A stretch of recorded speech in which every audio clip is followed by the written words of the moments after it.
Thank you very much, and as always, we appreciate you every day. Now we're on to Mr. Godby, D2.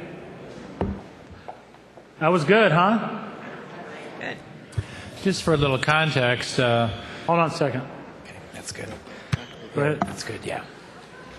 The board earlier this year authorized a committee to begin to look at the possibility of whether the voters would support tax enhancement or revenue enhancement measure. And the committee selected Godby Research to do the survey, and Mr. Godby is with us tonight to bring the board up to date on what the results of that survey are. So, Brian, thank you for being here. Thank you, Dr. Harder. Mr. President, members of the board, I'm pleased again to be here this evening to present the results of our most recent survey for the district. And I guess I don't have a control for the slides. Is somebody else? Yeah. Just wave. Okay, great. Thank you.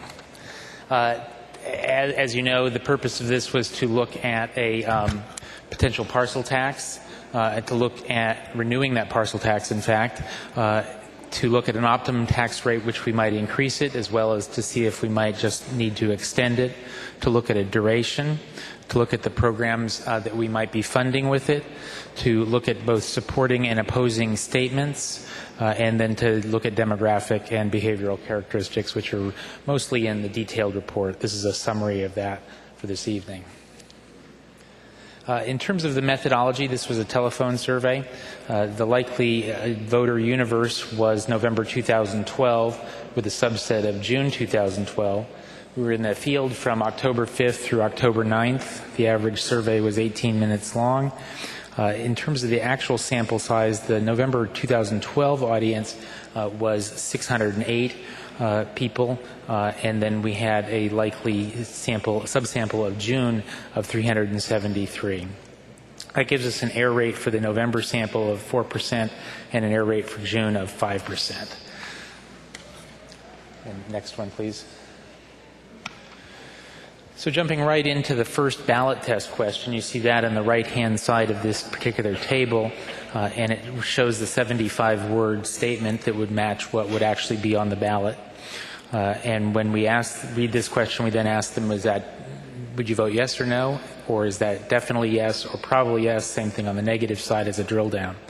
So you can correctly look at the aggregate yes, no, or you can look at the segmented definitely, probably on either side of the equation. As you can see here, we get 65% among June voters and 66% among November voters. I'm sorry, 65% among November voters and 66% among June voters. Statistically speaking, there's no difference between the two of those. They're virtually identical. The same thing is true on the negative side at 27%. When we then look at the different tax rates, we did this in what's called a Dutch auction format. That's where we start at the high level and work downward. If you do it differently after the first lower number, everything else is a no. So this gives you the ability to look at what is the optimum tax rate or the highest one that we could actually achieve. We started at 9 cents per square foot increase over the current tax. And that gave us 50%, clearly not where we need to be for a 2/3 parcel tax. At 7% or 7 cents, we were at 61%. At 5 cents, we were at 65%, and then at 3 cents, we were at 72, which with a 4% error rate for November gives us 68%. So it does just barely cover the margin of error that we need to have to get to 2/3. When we look at June, we see much the same thing. We don't get to 2/3 until we're at 5 cents, and then we don't cover the error rate at that level. At 3 cents, we have 73%, and with the 5% error rate there, we then have a 68% and cover the error rate, but no cushion on either of those. The next set of questions dealt with the duration, and we do this much the same way. We start in descending order, first with an ongoing or in perpetuity tax at 47%, then 10 years for 60%, 7 years at 63%, and finally passing the two-thirds measure at 5 years, we get 71%. With our 4% error rate for November, we are at 67, so virtually right at the necessary supermajority.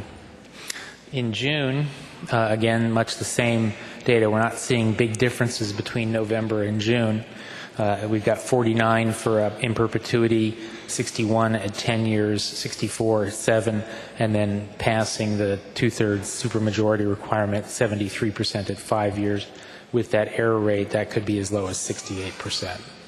So you can see we're probably being conservative, whether we're in June or in November. We're at 3% potential increase for a duration of not to exceed 5 years. At that point in the questionnaire, we switched gears and asked them a variety of items, and you've seen this methodology before, where we list the item and then say, are you more or less likely to support the measure based on this being part of it? We then drill down a second level and say, is that much more likely or somewhat more likely? Same thing on the negative side.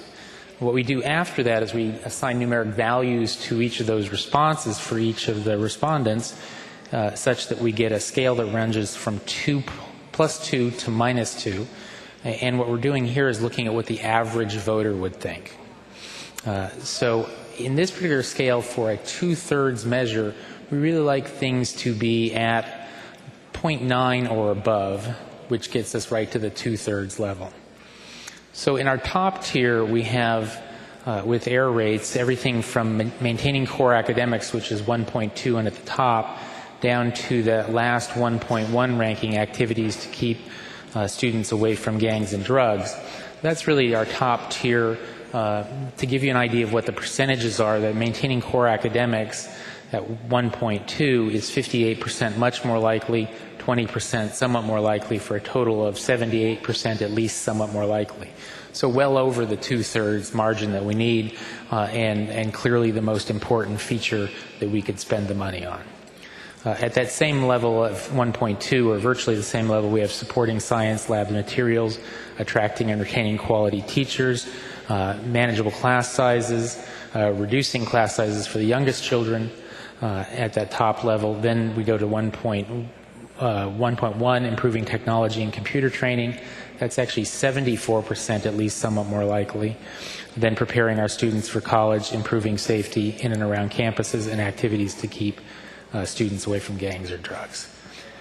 The 1.0s are right at the 69-67% level, and there's 3 there: summer school, job training, and purchasing new textbooks. Just to put more context on it, the ongoing building and facility maintenance is only at 64%, at least somewhat more likely, so it's below the two-thirds level. This next slide just shows you some of the demographic information that is available to us in the more detailed analysis that we've provided. In this particular case, we're just looking at gender differences. We have highlighted in blue the top 2 scores on that same scale I just described. Now, there are multiple items at several of those scores. So for the men, you have 1.2 is the highest, then you have several tied at 1.1. Similarly, with women, you have 1.3, several of those, and then 1.2. Clearly and fairly typically, we see that women are more positively impacted by these sorts of features than their male counterparts. This, again, is another one of the demographic drill downs. This shows whether people have children less than 18 years old present in the household. One assumes those are parents. They could also be grandparents, though, that are living in the household with a school-aged child. And you can see here that those with children in the household are more impacted by these features of the measure.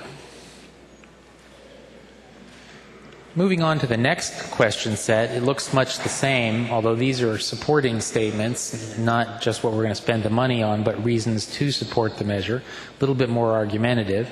We'll come to the opposite side of the coin in a moment. The scale looks the same, but because of the way we ask this question, it only has the positive side. It doesn't have the negative side. And so we want the scores to be a little higher, really in the 1.1 or even the 1.2 level or above. The good news is there are a lot of those things that we have to work with.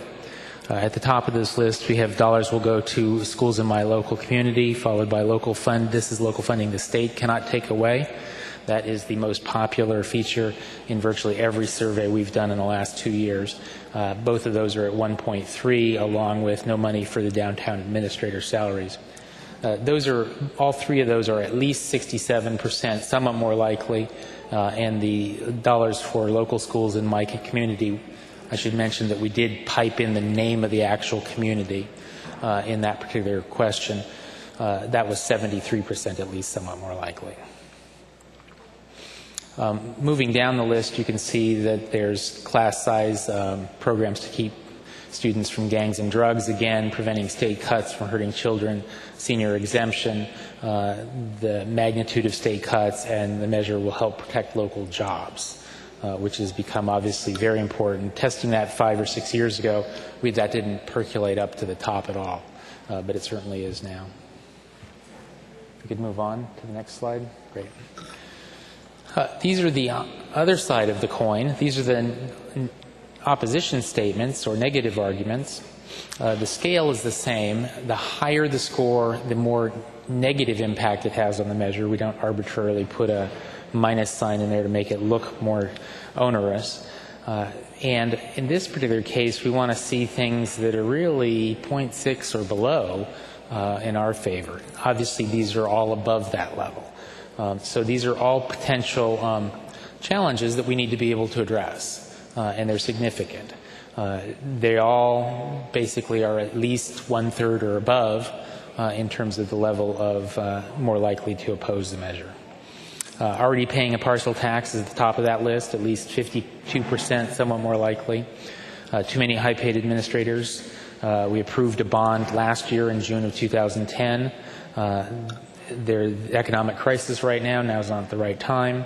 There may be other tax measures on or have been on the ballot, and that voters have already said no to a parcel tax in November of 2010. And then finally, trust in the school board. Again, all of those are above the 1/3 level necessary to defeat a parcel tax measure.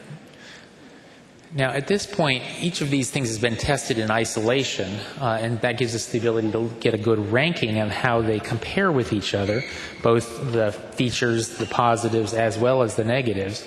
And at this point in the survey, we forced the voters to sort of synthesize all of that information, as well as the tax rates we've talked about, and decide where they would be on that same 75 words that we originally posed to them. Again, that's shown in the white box on the right-hand side of this particular chart. This is just for the November voters, so it shows the first test as well as the second test, and you can see we're basically at the same level overall, 65% yes.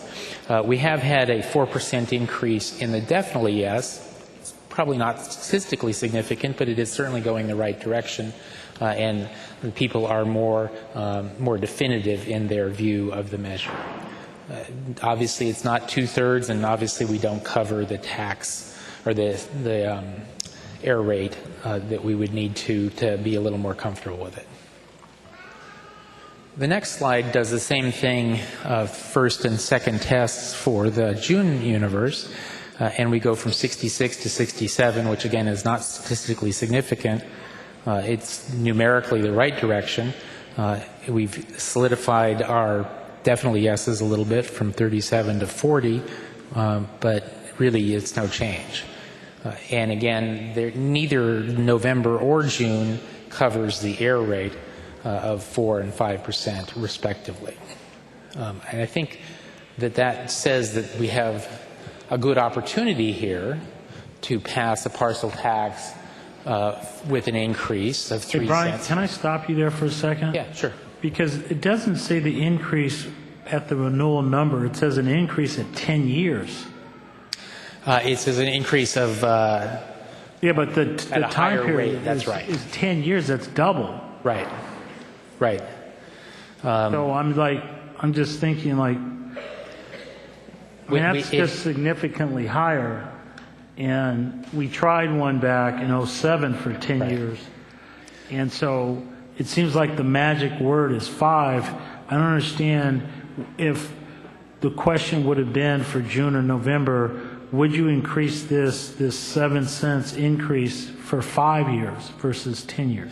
Well, what we're trying to do in our ballot questions is figure out if we could push the limit, basically. So it is not only 10 Well, it years, sounds but, you're pretty close, though. but it's 7 cents as well. And in fact, we are pretty close, but we don't see any movement. And I think part of the reason we don't see any movement is because we have offered the lower tax rates. So I think that this says we can do a tax increase. I think it suggests that we have some work to do in terms of a public outreach effort before the board votes to put a measure on the ballot. And if that were November, which I think would be the optimal time to maximize the tax rate. I don't know if I agree with that. But Well, I mean, almost there. I think we do.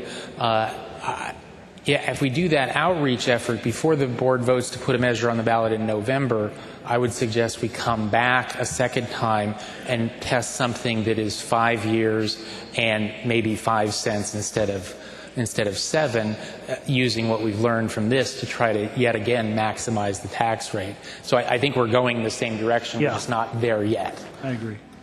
Okay. We also asked at the very end of the survey a question, well, what if we weren't going to increase it, we were just going to renew it? And what you can see here from this particular slide shows that scenario, and we do get a jump. It's the right page here. Page 9. Yeah, and I have more pages here because I got all kinds of cross tabs. Thank you. It's 73% and 72%. I don't think we need to rely on that yet. As I suggested, I think if we're to pick November as a target and do public outreach and public engagement over the next 6 months or so, really thinking next year before the board would have to act in July, we're just not ready to fall back to this yet, I don't think. I think the economy would have to go much worse before I was prepared to say we should just do a renewal. I'm still thinking tax increase. 3% is the worst case, and maybe 5% depending on how, or 5 cents, depending on how successful our public outreach is. Okay. First, then, was any public